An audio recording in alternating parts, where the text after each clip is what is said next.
오늘 이야기의 주인공은요, 10년 동안 서로를 여보, 당신이라 부르며 함께한 영희 씨와 철수 씨 커플입니다. 결혼식도 올리고 양가 부모님께 인사도 다 드렸는데 뭐 바쁘다는 핑계로 혼인신고만 계속 미루고 있었던 거죠. 법적으로는 남이었지만 마음으로는 누구보다 완벽한 부부였습니다. 그런데 어느 날 정말 믿을 수 없는 일이 벌어집니다. 철수 씨가 갑작스러운 사고로 세상을 떠나면서 영희 씨의 모든 것이 한순간에 무너져 내렸어요. 슬퍼할 겨를도 없이 더 혹독한 현실이 그녀를 찾아옵니다.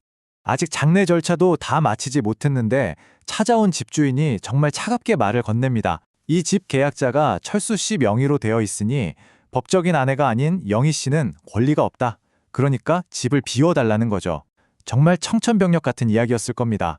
사랑하는 사람을 잃은 슬픔 속에서 10년을 함께한 우리 집에서까지 쫓겨날 위기에 처한 영희 씨. 여러분 생각은 어떠세요? 과연 법은 그녀의 편이 되어줄 수 없을까요?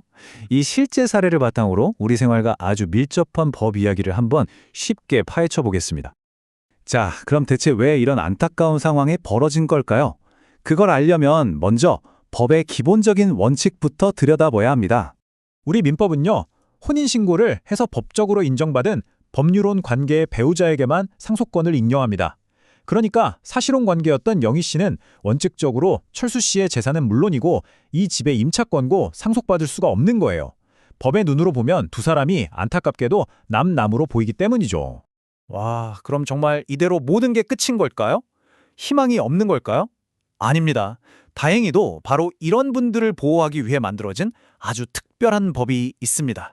이렇게 희망이 없어 보이던 상황에 정말 한 줄기 빛과 같은 법이 등장합니다.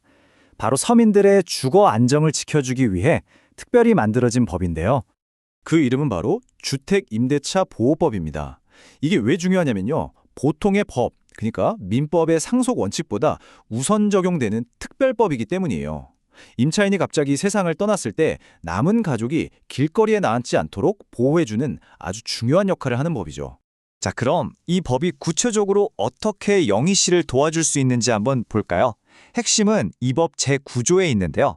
법에 따르면 철수 씨의 상속인인 부모님이 두 사람과 함께 살고 있지 않았기 때문에 사실혼 배우자인 영희 씨가 철수 씨 부모님과 공동으로 임차인의 권리와 의무를 이어받게 됩니다. 그러니까 결론은 뭐냐? 영희 씨는 집주인의 요구를 거부하고 남은 계약 기간 동안 그 집에서 계속 살 수 있는 법적 권리가 생긴 겁니다. 정말 다행이죠? 물론 나중에 보증금은 부모님과 나눠야 할 수도 있지만 일단 당장 길거리로 쫓겨나는 최악의 상황은 피할 수 있게 된 거죠. 여기서 아마 이런 궁금증이 드실 거예요. 아니 잠깐만요. 아까는 재산 상속은 안 된다면서 어떻게 집에서 살 권리는 또 인정해 준다는 거죠? 법이 왜 이렇게 다른 태도를 보이는 걸까요? 바로 여기서 법에 아주 흥미로운 두 얼굴을 발견할 수 있습니다. 법이 사실혼 관계를 볼 때 상황에 따라 다른 잣대를 들이대는 거예요. 한쪽은 되게 따뜻한 얼굴이에요. 사회보장적인 측면이죠. 주거나 연금처럼 당장 생계가 막막해지는 걸 막기 위해선 그래도 실질적인 부부지 하면서 폭넓게 보호해주는 거예요. 그런데 다른 한쪽은 아주 차갑고 엄격한 얼굴입니다. 세금이나 과징금처럼 행정적 의무를 따질 때는 아주 칼같이 형식적인 잣대를 들이대는 거죠. 실제 판례를 보면 이게 더 명확해져요.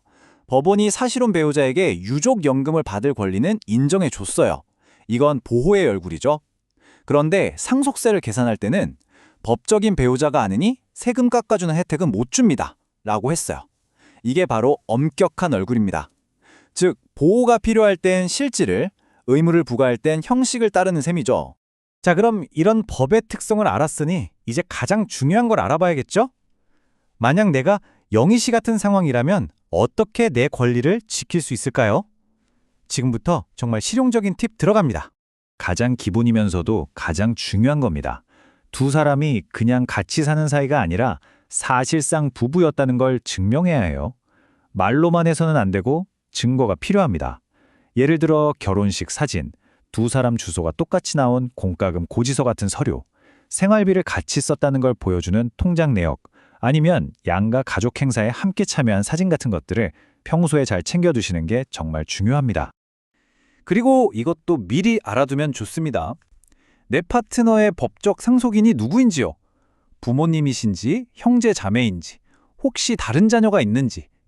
왜냐하면 아까 봤듯이 그분들과 임차권을 공동으로 물려받게 될 수 있거든요. 그럼 나중에 보증금 문제로 괜한 다툼이 생길 수 있으니 미리 상황을 파악하고 마음의 준비를 해두는 편이 훨씬 현명하겠죠. 자, 그리고 지금부터 말씀드릴 내용은 오늘 이야기에서 어쩌면 가장 중요하고 또 가장 시급한 조언일 수 있습니다. 바로 빚 문제입니다.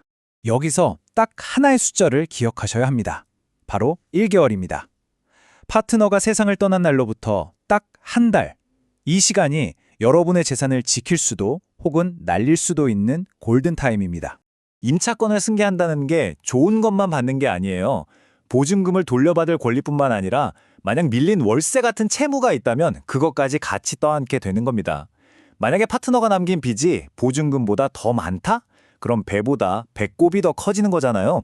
그럴 땐 사망 후 1개월 안에 반드시 집주인에게 저는 임차권 승계를 거부하겠습니다라는 의사를 명확하게 밝혀야 합니다. 이 시기를 놓치면요, 꼼짝없이 그 빚까지 다 떠안게 될 수 있으니 정말 조심하셔야 합니다. 영희 씨의 이야기는 우리에게 많은 것을 생각하게 합니다. 법이라는 게 참 그렇죠. 아는 만큼 내 권리를 지킬 수 있는 아주 강력한 무기가 됩니다. 동시에 이런 질문을 던지게 되네요. 결혼이라는 제도 밖에도 다양한 형태의 가족이 함께 살아가는 요즘인데 과연 우리의 법은 이런 시대의 변화를 충분히 담아내고 있는 걸까요? 여러분의 생각은 어떠신가요?